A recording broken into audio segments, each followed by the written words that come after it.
All right, Bill, I think we're going to get started. Welcome, everybody. Hope you're having a great evening. I'm Lisa Leota, the Associate Athletic Director at Canisius, as many of you know. Tonight, I just want to remind everybody that we're going to have about 60 minutes for a Q&A session with our panelists here tonight, and then there'll be an opportunity for live questions to be sent in. I ask that you please use the Q&A section at the bottom of your screen and send those questions in, and not to use the chat feature, but the Q&A section, please. So I'm going to turn it over to Bill Maher, Director of Athletics. Thanks, Lisa, and I appreciate everyone being here this evening. Trying to take the opportunity to share some information with our student athletes and our parents and answer as many questions as we can. This is our second webinar. We did one with incoming freshmen and transfers in May, and hopefully we can try and continue this information sharing, if you will, and answer the questions that people are looking for some feedback on. So. Clearly, there's a lot going on. You know, tonight's session is aimed at providing some of those details if we can. We're scheduled for about an hour, as Lisa said, so hopefully we can get through as much as we can. As we've all become accustomed to saying, this is the information we have is as of tonight. You know, we tend to have everything with a disclaimer, of course, but you know, as we're approaching August and understanding that the academic year is upon us and certain things are starting to be framed in a little bit more, we can speak a little bit more definitively on this. But I would say things are continuing to shift and move. Much like I'm sure most of you are dealing with, feels like we're in a real life game of whack-a-mole. And one time, you know, as soon as you feel as though you've got something figured out, you know, something else pops up and we've got to find our way to deal with it. So appreciate everyone's patience with the format. Unfortunately, until we can get to some large group sessions, this we think is the best way of trying to communicate as much information at one time. You know, we're joined tonight by some familiar faces for many of you, some folks from our athletic staff and some of the from Student Life, Al Pilato from Student Life, and we'll try and work through each person having a little bit of information that they want to go through, and then obviously getting back to the questions. We'd like to focus on questions that are broad in nature. We think impact everybody, all of our student athletes across our department. If there are questions that you have specific to you or to your team potentially, we'll certainly get those answered for you. We want to do that on an individual basis. And if they come through on the Q&A tonight and we feel it's something that's better handled directly, then Lisa and I will coordinate getting the right people to do that to you. I guess the first thing to do is just to introduce the folks that are with us tonight. Obviously, Lisa Leota, our Associate Athletic Director and Senior Women's Administrator. I'm Bill Maher, the Director of Athletics here at Canisius. I'm joined by Andy Smith, our Director of Sports Medicine, who's been very busy. Erica Seagren, our Assistant Athletic Director for Compliance, and Al Pilato, who's our Associate Director of Student Life. And Al's our kind of go-to guy from a student housing and student life standpoint, so we can try and provide as much clarity as we can on some of these questions that people have about quarantines and housing and move-in and everything else. So I guess what I'd like to do is we're going to each take a little bit of time to go through some information, and then we'll provide some questions and answers after that that are open to the group. But what we'll do is we'd start out with Al. Al's the person, again, who handles all of our housing information and is on the ground floor of our student life and international student information as much as possible as it relates to returning to campus, some of the quarantines we've got, and how we're going to handle some of the move-ins. So Al, I'll turn it over to you. All right, thanks very much, Bill. Hello, everybody. Glad to be a part of the event. My goal here tonight is really to try and touch on the hottest topic right now that's happening with housing and the pandemic and how it all kind of works together. And there's probably no bigger topic right now than quarantine situation. So as many of you probably know, students who are coming to the campus from abroad or from one of the 34 hotspot states now have to quarantine for 14 days coming to New York. So I want to talk about a couple of ways we can get that done. And one of them is actually new as of this week. But here are the two options that we have right now. People can quarantine somewhere other than the college if they are in a location that is not deemed a hot spot. So if you have family members in New York, you can have your son or daughter stay with them for 14 days before they come to the campus. That's acceptable. Same thing, a family friend in Pennsylvania, it still works. So as long as it's not on the hotspot list, you can quarantine somewhere other than the college. The only thing that is required to do that is the student involved has to fill out a New York State required traveler's health form. I provided links to that in the information I sent out last week. It's also on the website, newyork.gov. But the students would fill that out and they would get a confirmation email back saying that it was accepted, they completed it. All I need is a screenshot of that sent to me so that we have it in our records. So if we had to produce information saying, we knew this person was quarantining wherever, we have that information. So that's option one. Option two is quarantining right on the campus. And everyone got the emails from me last week about doing that. We're aiming for an August 10th arrival for everybody in that situation. The reason being is that provides enough time for students to complete the quarantine period before the general population starts moving onto the campus. We obviously cannot have quarantine people mixing with roommates that are showing up who aren't in quarantine. Otherwise, that cycle starts again for the people arriving. So the 10th is what we're targeting. If you cannot come on the 10th, we can still work around that, but there may be some consequences to doing that that might not be as attractive. If you come on the 10th, you move right into your permanent assignment. If you come after the 10th, you may have to go to a temporary situation to complete your 14 days. And that's, again, to make sure that roommates aren't arriving while somebody's still in quarantine. So we would have to work through those details, but that could be the case for anyone who comes after the 10th. And I'll throw this out just as an emphasis about that. Somebody who shows up, for example, on the 21st, let's say, the 14 days starts on that day. So that spills in past the start of classes, which means that student cannot actually go to the classes. So there's other things then that would have to be done to catch up with schoolwork, get online, those kind of things. So keep that in mind when we talk about when you're going to arrive. And then just communicate with me so we can work through that. One of the things I want to be pretty clear about too is, this is all driven by New York State. Not Canisius isn't making up these approaches or policies, but I want to talk a little bit about what quarantine means in this situation. New York State is saying that students in quarantine are literally quarantined, so they can't leave their rooms or apartments during the 14 days. So that means no friends visiting. They can't go visit others somewhere else on the campus. No takeout food ordered, nothing that will end up in interaction with other people on the campus or outside the campus. So it's a true 14-day quarantine. We are going to provide the meals every single day, three meals a day that will be delivered outside the door. We have a committee from across the campus that will be working and is planning now a number of ways to engage and interact with students in the quarantine situation. So it's not just 14 days alone in a room with no interaction. So campus ministry, athletics, of course, student life, student programming, many others across the campus will be reaching out and engaging and have things scheduled that are educational in nature, fun, games, contests. There'll be reflection, prayer sessions, a lot of different things that will touch on many, many interests for students who are kind of going through this very unique situation together, yet separately. So that will be provided to you when you actually check in. So those are the two things about quarantine. I will say this, checking in for quarantine and any other check-in that takes place this fall is by appointment only. Again, to keep a limited number of people on the campus at one time, interacting in the stairwells, elevators, etc. It's all by appointment. There'll be limited number of people allowed through each time slot. The instructions on how to make the appointments and the links to do it were also provided in the information I sent out last week.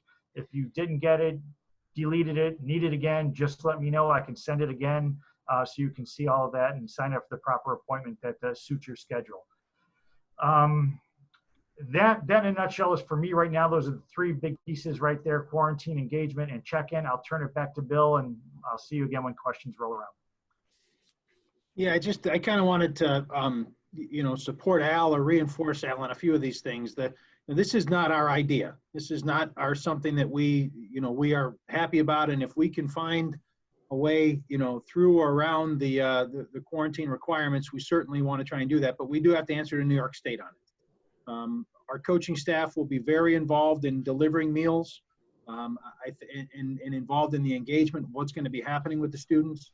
And if there are needs that the students may have that would be outside of the 3 meals a day, or if someone needs something, then, we can work through the head coaches and the coaching staff to try and get that information or those things to the students. But it's really going to have to be done in a coordinated way. And I would just ask the student athletes to really communicate with your coaches, and feel free to communicate with your coaches. I don't know that any of us can appreciate the challenge of 14 days. I've said around the office, I might really enjoy 4. I don't know that I could do 14. And I don't take that lightly. And I know we're not in it by ourselves. There's many other campuses that are dealing with the same thing, but understand that we want to try and do it as well as we can to help the students through it. And I guess if nothing else, my apologies for those students who are going to have to work through it. My hope is that we can make it move as quickly as it can. So we'll kind of maybe leave it at that as questions come up. So Lisa, any specific questions on quarantine that have come up yet? Yeah, Bill, one of the questions is, how is off-campus housing affected and monitored for those in the quarantine? Yeah, so off-campus housing is monitored by our campus public safety, and our student life also are involved in it. But those students who have to quarantine off campus, they will have to register with New York State. If there's someone who lives in a hotspot state and they live off campus, they will have to come to Western New York. They will have to submit that form in Western New York, and they will have to quarantine at their off-campus residence. So it's the same process for anybody else. If they're going to live on our campus, they have to deal with it. They have to register and go through it on our campus. If they're going to be off campus, they have to register as well. And then, as Al asked about, please send that form in, that screenshot, so we can have a record. Now, we had one comment come in right here too. Is a student able to quarantine the first week with relatives in the state of New York and then do their second week on campus, or any other, as long as it meets the quarantine guidelines set by the state? Are they able to split up that quarantine? Sure. It would just take, again, just coordination, make sure there's communication with me so we know what to expect and when, but we certainly can make that work. Great, thank you. That's all at the moment, Bill. Okay. So obviously there'll be more questions that'll come in. We're happy to answer them, but I guess what I'd like to do now is turn it over to Andy Smith, our Director of Sports Medicine, and Andy is familiar to most of you, and he can talk a little bit about some of the things we're working our way through from a sports medicine standpoint, and some of the other issues we're going to be facing when we all return to campus.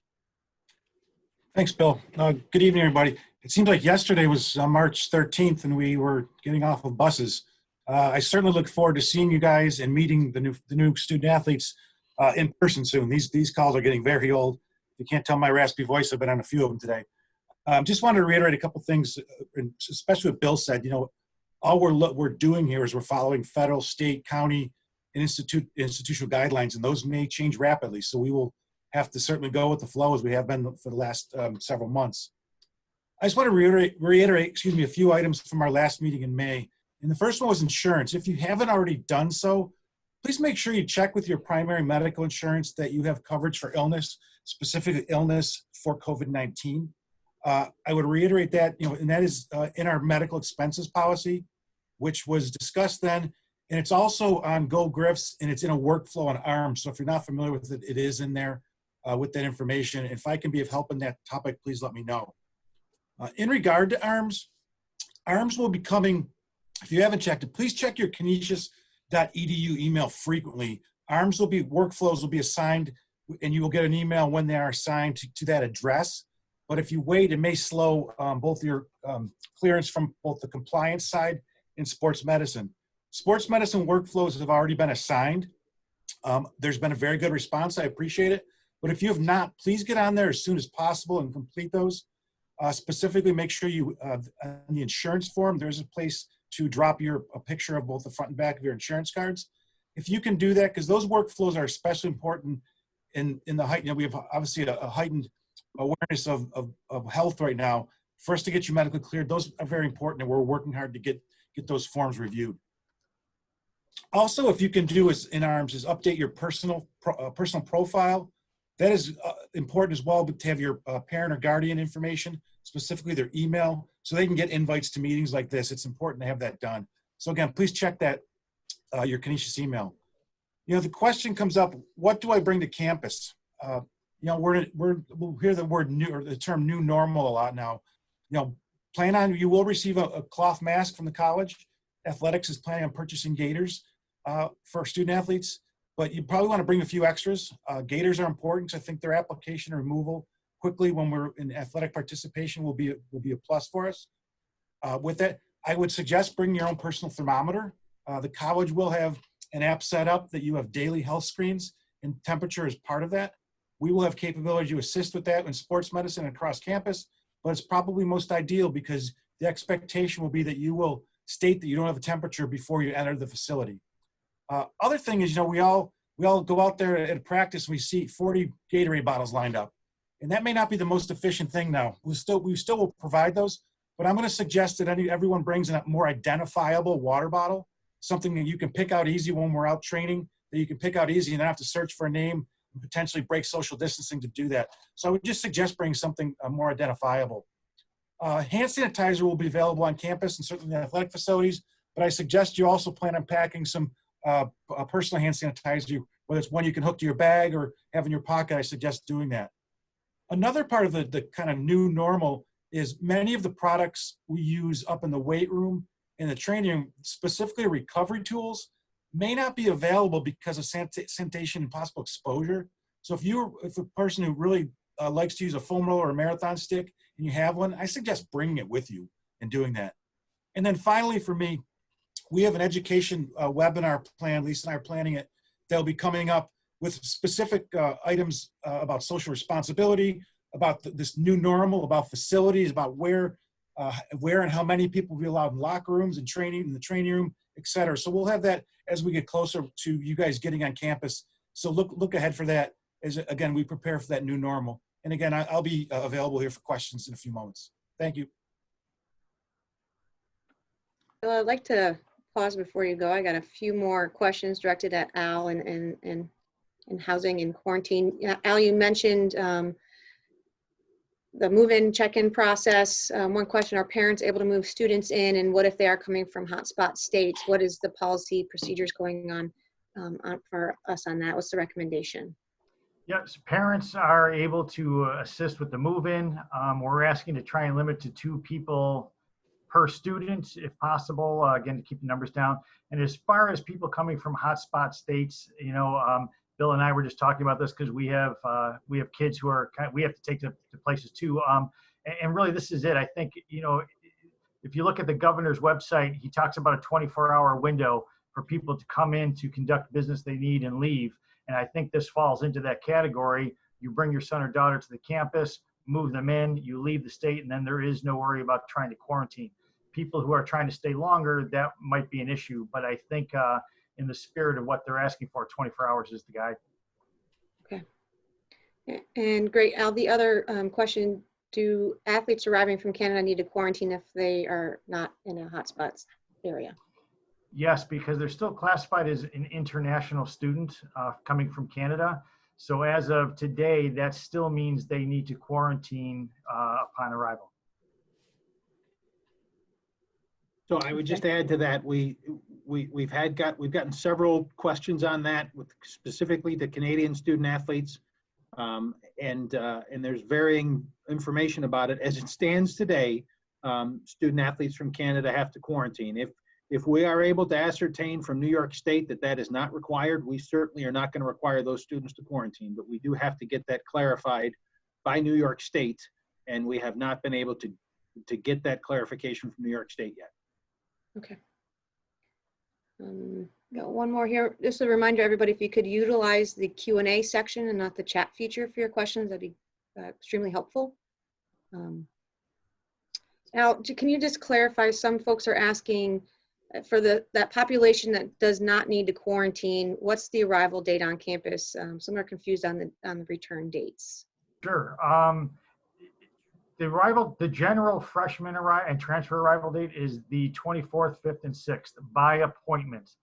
And for returning residents, upperclassmen, it's the 27th through the 30th. Those are the dates. So if everyone looks at their assignment letter, those dates are spelled out and the links to how to make the appointments are there. But again, if someone does not have that or they deleted it and need it again, I'd be happy, just email me. I will send it to whoever needs it. Lots for you, Al, here. What happens if a state comes off the quarantine list in the middle of someone's 14 days? Yeah, I did read something about that the other day. And what I read was the expectation is of the government is if they started the quarantine while it was still on, they need to stay the 14 days because they came at a time when it was at the high point. So they have to complete the quarantine, but no one knew, obviously, what them would be added. So we're talking about quarantine, and some people are asking how the rooms are going to be sanitized and prepared for the remaining students who don't have to quarantine, aren't coming from a hot spot. If you can elaborate a little bit on the sanitization of the residence halls, that'd be helpful. Sure.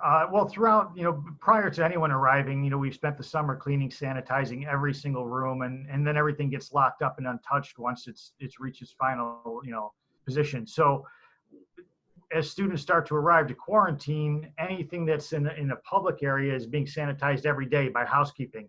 So that's going to continue. That'll start immediately. So that will be ongoing. So there will be no time where there isn't housekeeping sanitizing the buildings because there will be people in every building starting on the 10th.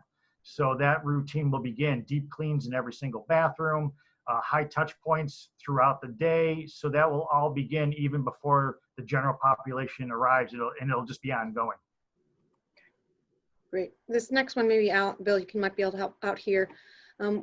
Why can students or athletes why can't they just opt for a COVID test like some schools are doing in other states? For example, here was University of Hawaii. They can take the test, wait their 72 hours, and once they're clear, they don't have to quarantine anymore. Is that not an option here in the state of New York? Yeah, that's the issue there is that this is a New York State requirement. So New York State does not have a test out option for this. And if they do, we will certainly share that information with everybody. But right now, New York State's requirement is pretty firm, 14 days, and there is no test out option.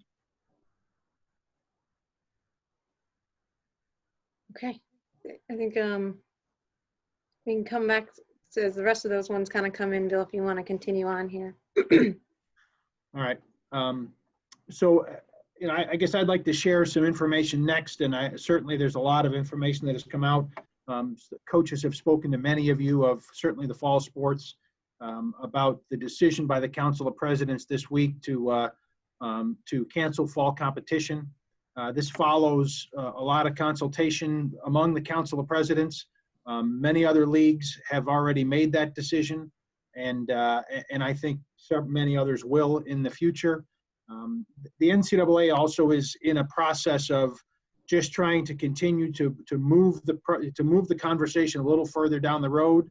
There's no doubt that football has a big piece of that, and our presidents, although some schools in our league play football, they felt that it was in the best interest of our students to make this decision now. They did not see this changing, and they certainly didn't want to continue to lead the students on about what might happen in the fall to allow them to make decisions if they felt they needed to differently.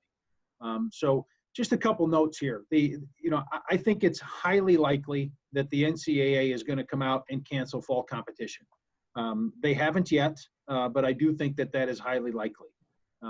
They're projecting a 30% increase in championship hosting costs given the COVID-19 expectations for the fall season. $20.1 million is what they figure what they calculate the testing across all three divisions would be just for the fall championships. So those are numbers that our presidents began to look at, and listening to the Board of Governors of the NCAA, they felt it was in all but certainty that this is where things were going, so they wanted to make this decision. I'll clarify that the NCAA has not made that decision yet, and they may or they may not, but I find it highly likely that they will. In any event, we certainly understand how that affects the students here, and we understand that the students in the spring were affected very similarly, and doing that now is a challenge for the students. And so we certainly wanted to make that decision as quick as we could, but understand how it lands with everybody.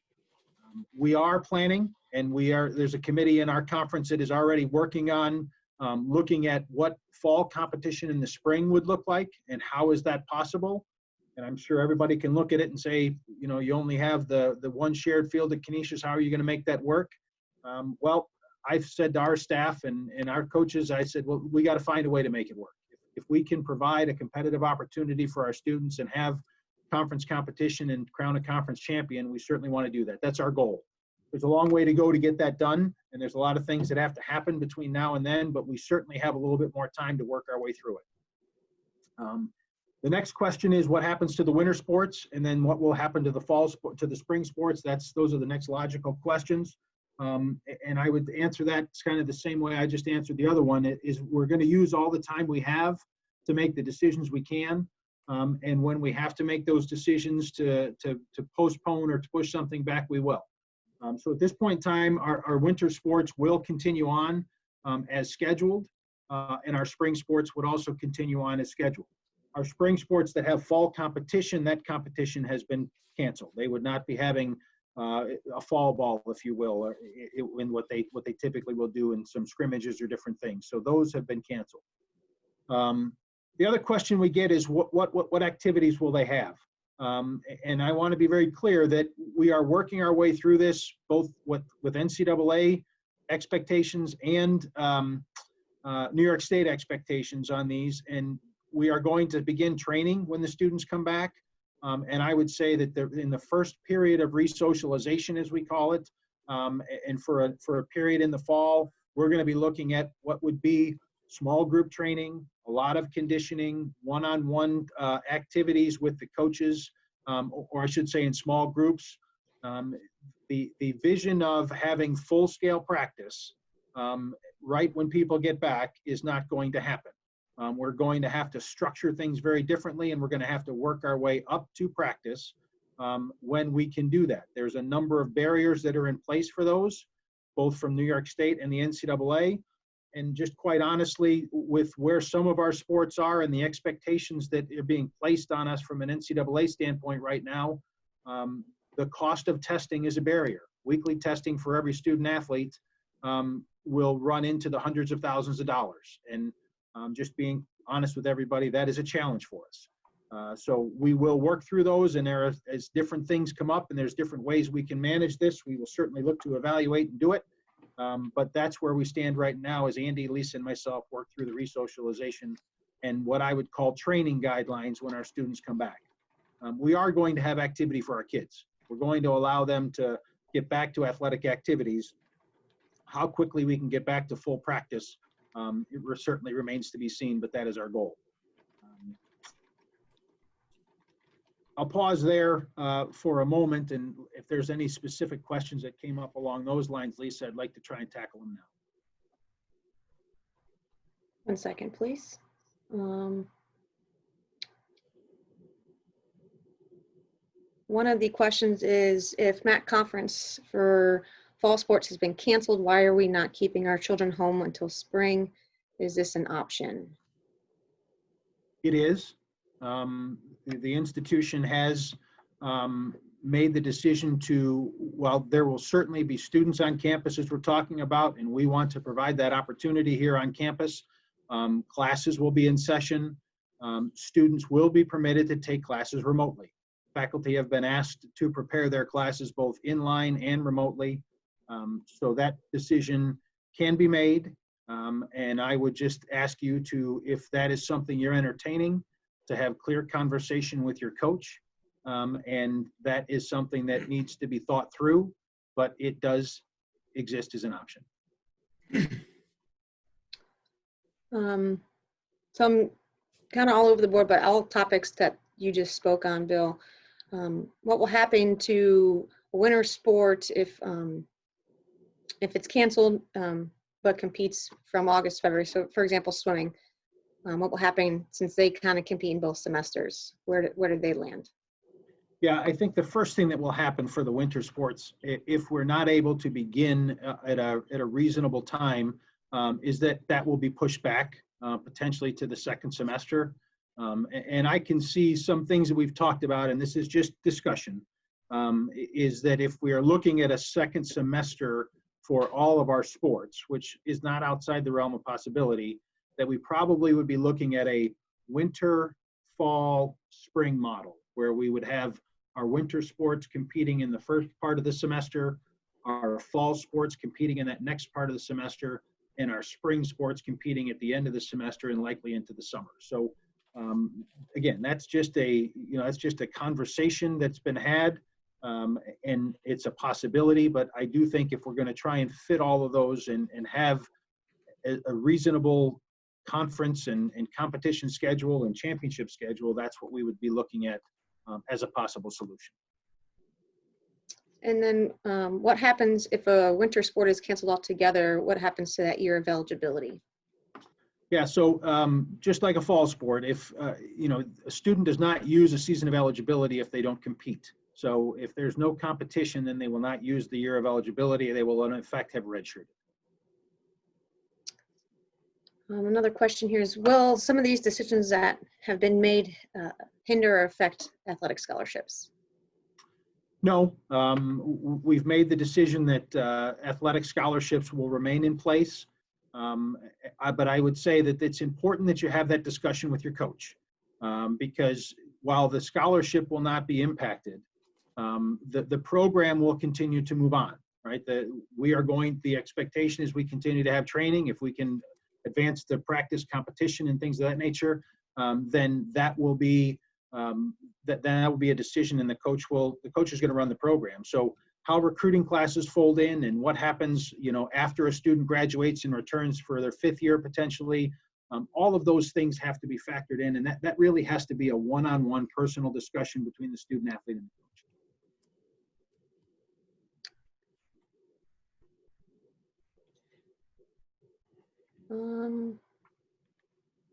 A lot of questions about meeting classroom sessions. The going online for finals after Thanksgiving, if you can, and what is the expectation for the student athletes in that aspect? Bill, if you want to elaborate a little bit more on that, there's a couple repeat questions along that topic. Yeah, so I'll do the best I can. So the understanding at this point in time is that the campus and the instruction model will go completely remote after Thanksgiving. So we will have classes on Monday and Tuesday of Thanksgiving, I believe that's right. And then after that, the instruction will go completely remote. I believe there will be 2 days of instruction after Thanksgiving, followed by a reading day, followed by an exam period. So we would, in essence, shorten that by, I think, about 9 days, and that would all be done remotely. The residence halls will remain open.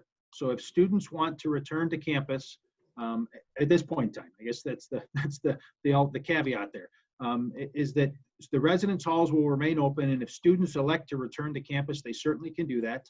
My understanding is the library will remain open, but the instruction will be remote at that point in time. And just to clarify, prior to Thanksgiving right now, we're planning a hybrid model. For an example, if you have a Tuesday, Thursday class, half the class will be coming in on Tuesday in person, the other half will come in on Thursday, and the days you're not physically in class, the professor has a couple options. They could be live streaming via Zoom, which many of you did this past spring semester, or having all the materials on D2L with, it could be a recording of that lecture and things like that. So that is currently where the academic setup is going to be for the fall semester, and majority of that communication will come from your professor specifically and letting you know where all that online material will be hosted. The other question I see a lot is COVID testing for student athletes. Will it be required when they get on campus? Is it a weekly mandate? And what is the turnaround time for results? If Andy or Bill would like to elaborate on that, please. I can answer what the campus-wide plan is currently. Currently, the campus-wide plan is to only test symptomatic individuals or those known to have an exposure or close contact to a COVID-positive individual. All student fitting those categories, we refer to the student health center, not the athletic training room. On campus, house students would get an in-home test that would be through telehealth with a student health nurse, and off campus would be referred to one of the many local testing facilities. Result turnaround is variable. It's dependent on lab and the site. Ideally, we would look to have results and utilize labs and sites that can get us tests in under 3 days, but they may take longer as there's many variables involved, and especially, what happens today may not be what's happening in late August into the fall with that. We're currently evaluating several models for socialized or preventative testing and part of it is quick results will be part of that equation. We're looking at which models provide the best and safest way to progress. Currently, we are not requiring a test when anyone enters campus, and we are looking at these models of how we'll do as we progress athletically. I don't know, Bill, if you want to add more to that. Or. No, I think it's a moving target right now, in part because the availability of tests is limited. The turnaround time for tests is very different, and the different tests that are available out there right now are changing. So we really are working through it. We do not expect to have. I do not see us having weekly testing for all of our student athletes. That's where I talked about, the cost of that rate getting into the hundreds of thousands of dollars. Of course, we've modeled it. It's a bit daunting. So that is where we have to understand what other avenues are there to achieve our goals. And if that's possible, to work through the NCAA and New York State to do that in a different testing regimen than a weekly testing regimen for every student athlete. Great, thank you.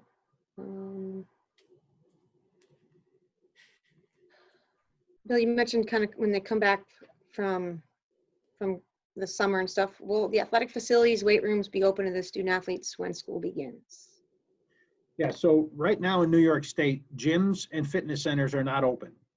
So we are completing a plan that we are submitting to New York State to allow us to have athletically related activities in our facilities, indoor facilities, and in our weight room. So at this point in time, we are not able to open those. We do believe that we will get approval to do that based on our plan, which will have essentially social distancing and lower numbers and capacity of what we're going to be doing.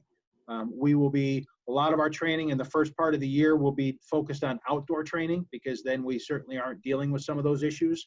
But everything is going to have to be built around smaller groups with social distancing and appropriate measures taken, wearing masks or gaiters where possible, certainly to and from the venue, and then the sanitization that's required, of which we're really going to need all of our staffs and our student athletes to participate in, right? I mean, if we are able to have groups in the weight room, they're going to have to clean it on the way in, and they're going to have to help clean it on the way out for the next group coming in. So, we're going to work through those things. But at this long answer to, at this point in time, they are not open. We are submitting plans that will allow us, we believe, to have that activity in those spaces, but on a limited basis. Great, thank you. General question for one of you might be able to answer. For the Canadian students that plan to commute every day, will they need to quarantine? So a commuter student coming across the border every day. Yeah, that's a good question. I think we'd have to look at that a little closer, but I know, and it might fall into the category of essential workers who come over every day from Canada to work here and go back home at night. There's a special classification for that.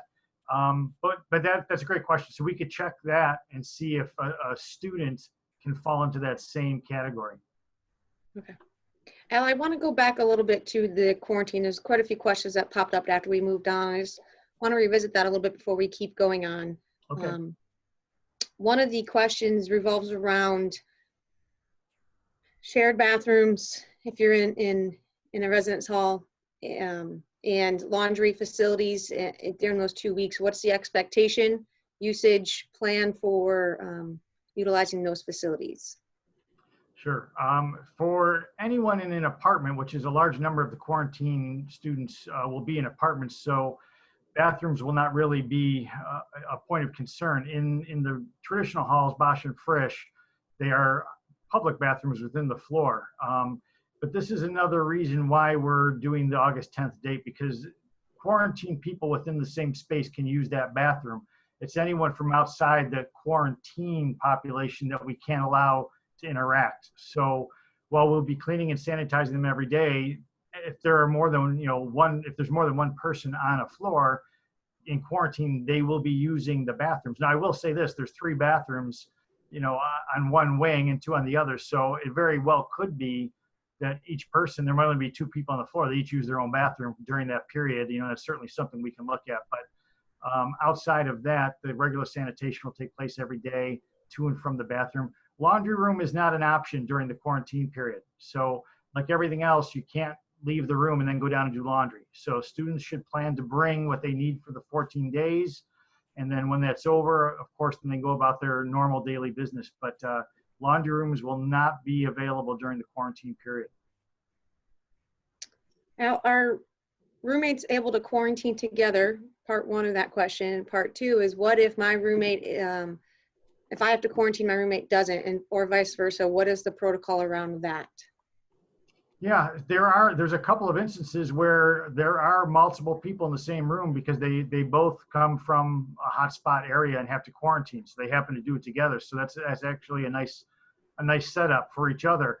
I would be hesitant about putting other people in someone else's space, because the turnaround there's not enough time, to then sanitize a complete room for somebody else that's coming in by having 2 other people in the room that don't normally live there. So I probably would, I wouldn't be happy to do that, but we would keep it to their official assigned space. They move in there, they stay there, and the roommates come at the end of the quarantine period.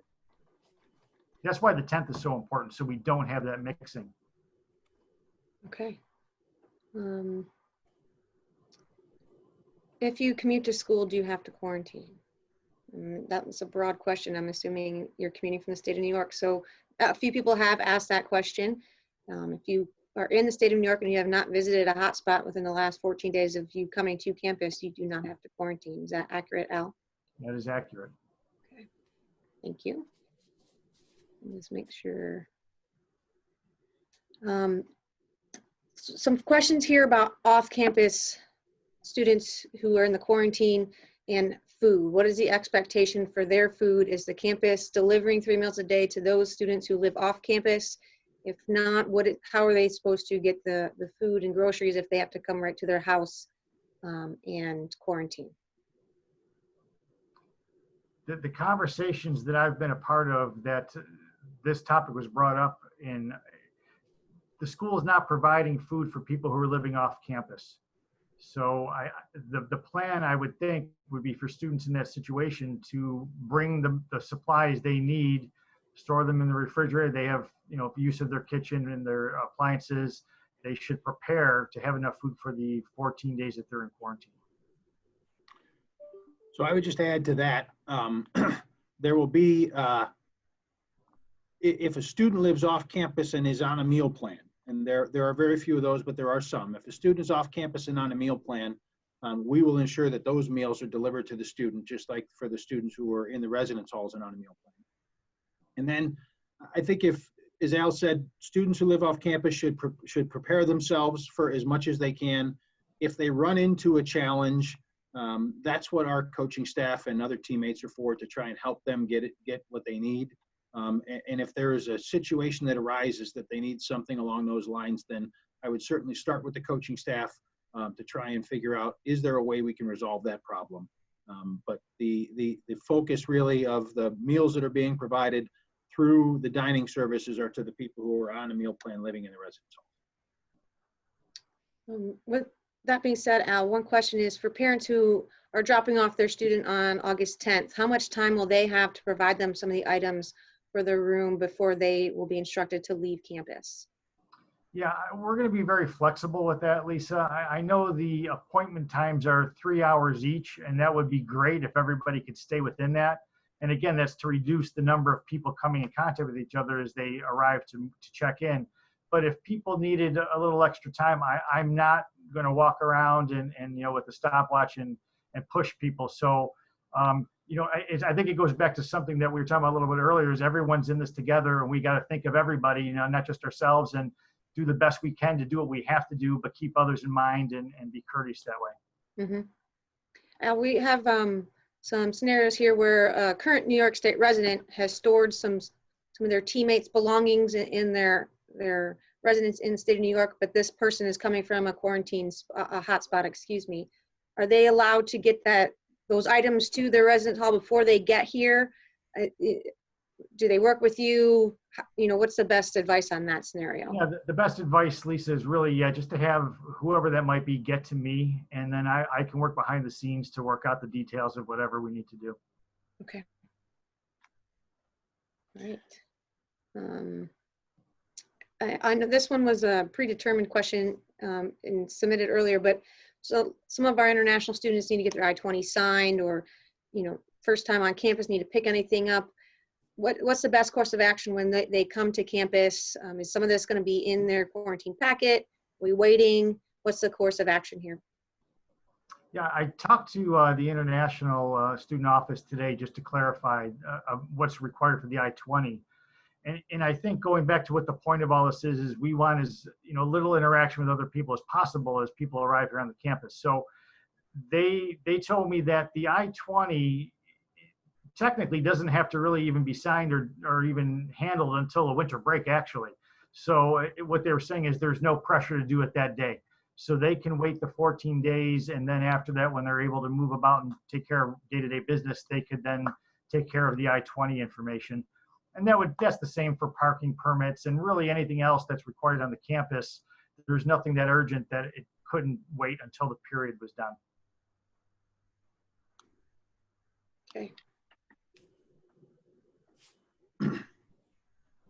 So Lisa, let me continue on with a ahead. couple of other things, and then we can kind of come back for some final questions, because I think some might be answered in some of these. So a couple of other thoughts. As we talk about this COVID world that we're living in, so first, the KAC navigation. So when you come back to campus and you begin to operate in and around the Kessler Athletic Center, you're going to find both on campus and in the KAC, certain doors will be enter-only doors, certain doors will be exit doors. The campus will be almost entirely swipe access, and certain doors will be deactivated for entrance because they're only going to be an exit door. So we're all going to have to learn to navigate differently. Ask for your patience and your cooperation with that. Here in the Kessler, there'll be certain doors that'll be, as I said, be in, certain doors that'll be out.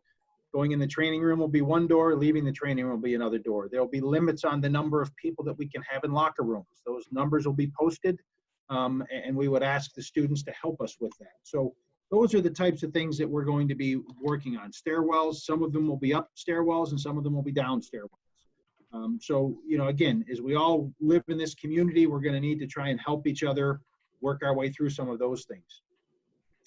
The other thing that I want to talk about is the social responsibility pledge that we're going to ask all of our students to sign. This is similar to what you've been hearing, I'm sure, nationally, and most institutions that I've spoken to are going to ask students to do this. And we'll share it with everybody via ARMS and ask that you go through it and fill it out. And what it really speaks to is just all of the basic things that Andy will talk about and we all talk about: social distance, wear a mask, wash your hands, do those things, but also understanding that we're all part of this and part of the community, and we all have to do our part to try and make this be successful, a re-entry into campus, if you will. So there'll be three different parts to that. One will be that we're asking everybody, and I want to be clear on this. We're asking everyone to do a 14-day quarantine at home before they come to campus. Now, I don't expect people to sit in their rooms, right? I don't expect them to sit for 14 days in their rooms, but what we are asking you to do is think about where you go, what you do, and how you act before you come to campus, and try and, as much as possible, keep things and think of the community that you're going to be entering when you come here. So that'll be explained in the pledge, and we ask everybody's cooperation with that. There'll also be, for the students who do have to quarantine 14 days when they're here, of course, you're not going to ask them to do that twice. So the students that are required to quarantine, that would be one piece of it. Those that are not required to quarantine but returning to campus, we'd ask you to do the same, thought before you arrive. The other piece of it is the campus decisions. I just want to talk to everybody so that you're aware of it. Certainly, we've got a lot of our student athletes here, many of them who live in the community. We would ask you to understand that there's going to be a heightened level of sensitivity from the neighborhood about large gatherings of students. If you live in an off-campus house, we're asking you to pay attention to that, to be responsible with those things, and to understand that if there are large gatherings that are going to happen, that the neighbors are going to get upset. They're going to call the Buffalo Police. The Buffalo Police is going to react. They've already told us that they will be issuing neighborhood nuisance citations, and those are going to be $1,500 fines. So I just want people to be aware of these before they go ahead of this.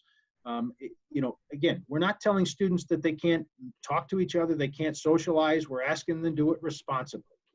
Distance where they can, and not in large groups. So, I think everybody can understand what we're looking for there, and it's one of those things.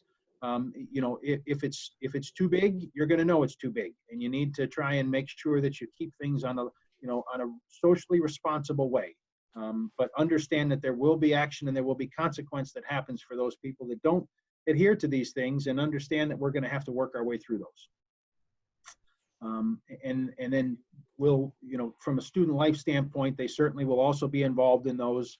Our community standards on campus are being updated. That will be shared with everybody. But it's a tough time for everyone to work our way through this, but we're going to need everybody to do that, so that pledge will be a piece of it. Lastly, before we get to the questions and finish up with the evening, I certainly wanted to address the issue that's been kind of in national news. We've been dealing with COVID-19 and with the cancellation of our fall sports, which are incredibly impactful to the students in our program. But I also want to speak to the other news that's come out which is the budget cuts on campus, which impacted not only faculty and staff across campus, but certainly our athletic department. This was exacerbated, as I've said, by COVID-19 and caused us even more challenges. But it was also something that Canisius has been working through from an enrollment standpoint that has caused challenges. The athletic department is part of the program here at the institution, and when there are good times at the institution, we benefit from it, and when there are challenges at the institution, we have to deal with them as well, and that's what we are all facing at this point in time. My focus in any of these is that we try and preserve as much as possible the student experience. So while we work through a number of challenges, there have been reductions to our administrative staff, there have been reductions to our support staff, and there have been some reductions to our coaching staff. But we are working to minimize those as much as possible and to put those positions and have those people back on our staffs and ensure that there are coaches that are there for our students at the same level as we had before. So I understand the questions that people have and the challenges that we are facing, but as someone once said to me, the only way out is through, and that's how we have to continue to work through this with our coaches and our staff. Our folks have been great. They understand the challenges that we have, and they're ready to get to work, as they always are, for the student athletes on our program, and we'll do the best we can, and I'm certain that we're going to be able to address these challenges both financially and COVID as we move forward. So, I'll kind of pause there again. We're kind of coming up on an hour, and I'm certainly not going to try and rush anybody off of the call, so to speak, but I wanted to address some of those things. Thank everybody for their time. And then Lisa, I'm sure there's some more questions that have come through. So if you want to kind of continue to navigate those as we try and bring this to a close in the next few minutes. Yeah, I'm going to kick it back to Al again. Al, can you elaborate on some of the dining hall changes that are planning to occur for this fall semester, and maybe any type of traditional orientation settings and gatherings, et cetera, that might be changed due to the current climate? Yeah, with the dining hall, there was some more meetings today, so there's been a number of plans that have kind of been considered, and we kind of batted this back and forth. But it looks like people had talked about reservations and things like that, but it looks like we're not going to follow that model. So it looks like what we're actually going to be doing is having, students are going to be able to come to the dining hall. It's going to be limited in seating to approximately 120 students in the hall at a time, and they'll be seated in zones. And it'll go zone by zone, and then it will empty zone by zone so that the hall can be sanitized and cleaned for for additional people. There won't be, it'll look different in that there won't be like salad bars anymore. Most of in fact, all of the items will be prepackaged or served directly to the students. So it'll be different in that respect. It still will be focused on an all-you-care-to-eat model, but you'll do it in a different way. So you won't be able to just walk up and put more chicken fingers on your plate like you used to be able to before. Things will be served and packaged accordingly. So that's sort of the model, and it will be a queue. So people will arrive to the hall, and they'll have to, they'll stand in a line and work their way through the process to receive the food, and then they will be directed to which zone is being seated next. 4 people per table. So those are some of the things, the major things that are kind of different from last year as far as the dining goes. And Lisa, I forgot what the second part of that was. What was the second part?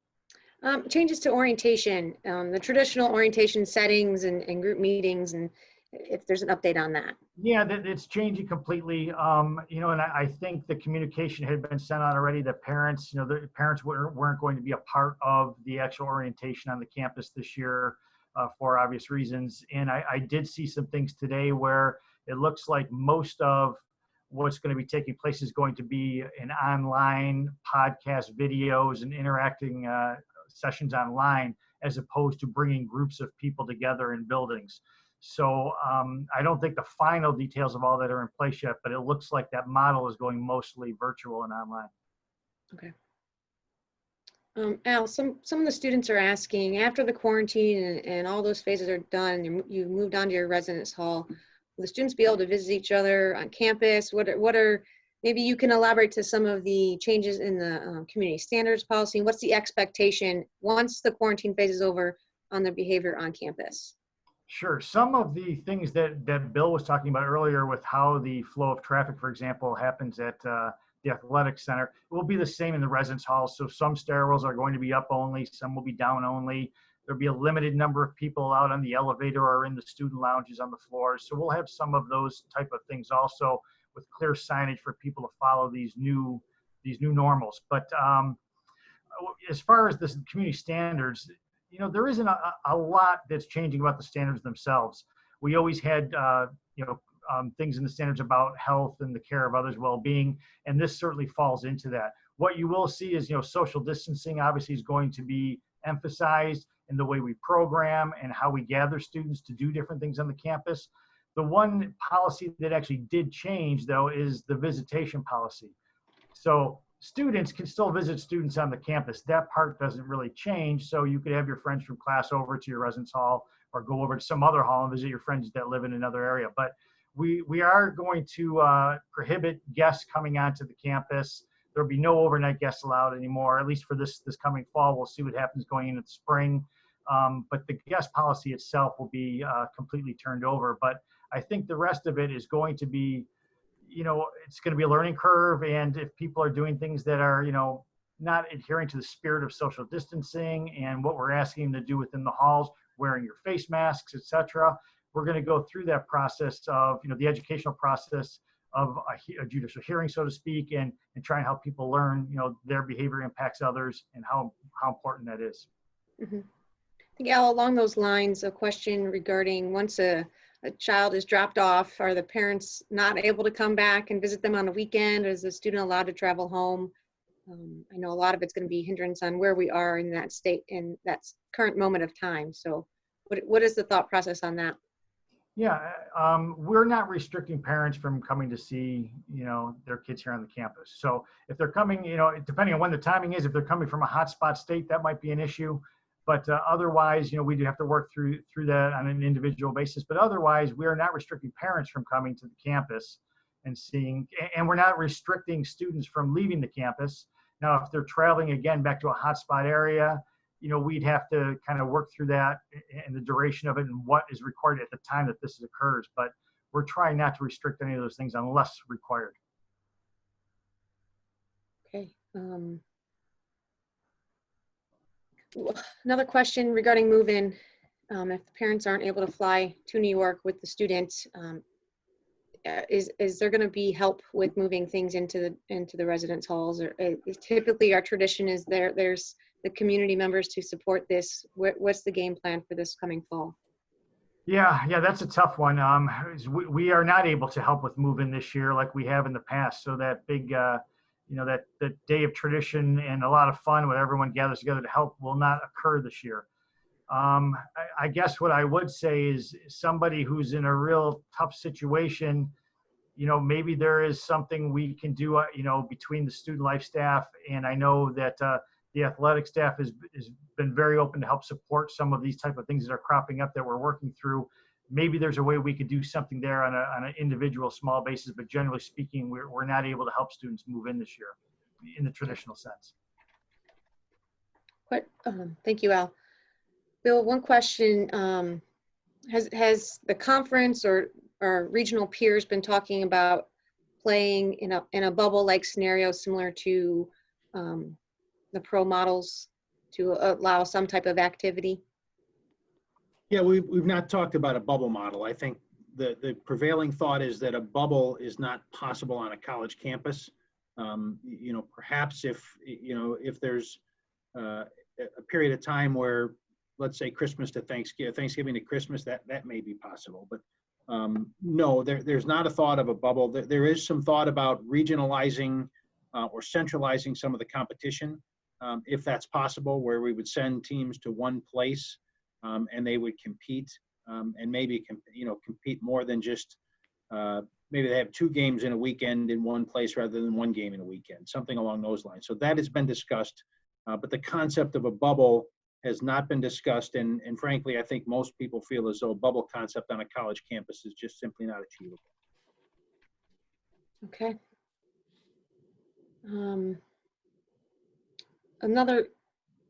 Oh God, this one just popped in here. Are athletes going to be required to wear face masks during practices, weightlifting, training sessions? Andy, where you can elaborate a little bit? We don't have our plan totally set in stone yet, but where are we landing on that thought process? The quick answer is yes, with common sense in mind. If wearing the mask compromises aerobic capacity, no. When we can't social distance, the mask is going to be required. But if you think of it, if someone's on a weight bench, they're going to take it off, but they're going to be far enough away from someone that they're not going to be breathing on them. If we're running gassers or doing something with high aerobic capacity, is they would not be required to wear it. That's part of the reason we're going to have the gaiters where they can kind of easily flip them on, flip them off in those situations. It's just not feasible to think someone can put out a near maximum effort and have a three-ply cloth mask in front of their face. But we're going to require it for every other situation to try and limit the exposures that are out there. Okay. Thank you.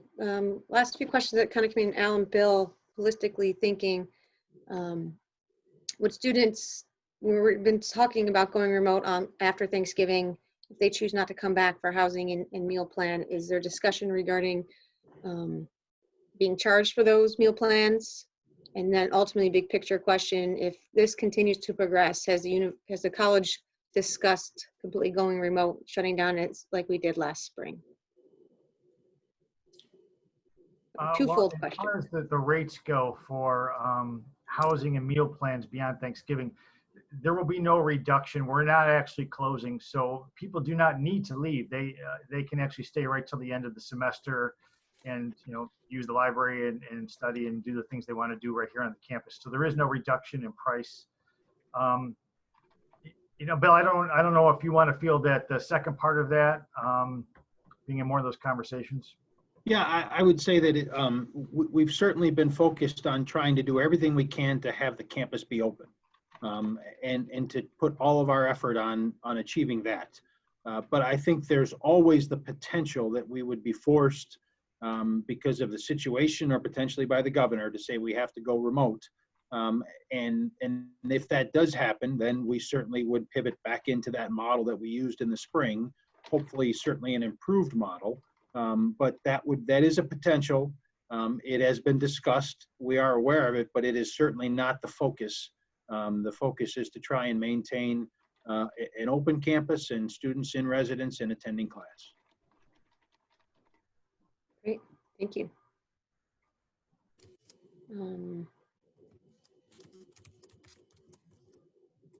I guess that the last question that just kind of came in,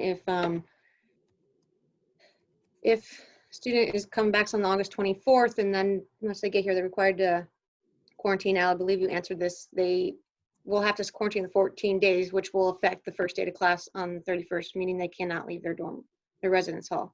And correct in making arrangements for classes remotely. That's correct. If a student was to have to, for some reason, not be here for quarantine, and they're required to quarantine, then they are still going to be held to those 14 days. And if they come back after, we may have to make alternative arrangements of where they would quarantine, because their room, they might not be able to just go into their room. But regardless, the opportunity to attend classes remotely is there. The faculty will make those accommodations, and the students would be able to attend class on the first day, just like anyone else. Okay. So, Andy, one just popped up about Yep. If the team tests positive, does the whole team quarantine for 14 days? And the answer is that is entirely possible, but each circumstance will be treated and evaluated, by a case-by-case basis. We would take into account, the contact tracing advice from the Erie County Department of Health, look specifically at what the exposure risks and timing were, and quarantine properly, which may or may not be the entire team. It might be just an individual, it might be a group, it might be the whole team. Hopefully the preventative measures we put in place will restrict that, but it would definitely be a case-by-case basis that we look at from both from a medical side. Another question came up in the predetermined questions: what happens in my game and season should someone be diagnosed and part of my team or team is quarantined that affects a game or my season? Again, that will be case by case, and that wouldn't just be medical. The forefront of our decision making is health and safety. That'll be the decision made by both medical and administrative staff. yeah, so I guess the thought process here is we're living in a world where people want absolute answers and we can't give them. But I think what's interesting is we're finding and watching how the professional sports leagues are dealing with this, how other colleges and universities are dealing with it, and how New York State for us is putting certain requirements on what we do. So I look at this and I say we have to continue to do our best to try and move this in a positive direction. Our hope is that nobody tests positive and nobody gets sick, but I think that's highly unlikely. We are prepared if a student tests positive to address it. We are prepared to deal with the contact tracing that's required by New York State. And at that point in time, if there are other students who have deemed to have the proximate contact, which is the term that is going to be used, to have those students quarantined. And as we talked about with everyone returning to New York State, that means how do we get them their meals? How do we make sure they're where they're supposed to be? How do they register for those things? All of that will take place with the help and assistance of Erie County and New York State, and we're going to have to work our way through it. So when someone does test positive, our staff will then begin to go back through the contact tracing and understand what has to happen from there. We're going to need everybody's cooperation with it. And just the same way, if people are feeling sick, as we've said it 100 times, if you're feeling sick or if you have symptoms, you need to let people know, you need to stay home, and you need to take care of yourself. So these are all the things that that we've all been living with, and we have to work our way through. And as we try and re-enter, if we will, the fall semester here, we're doing our best to try and think through everything and prevent everything, but we also have never been through this, so we're all going to have to learn as we go through it.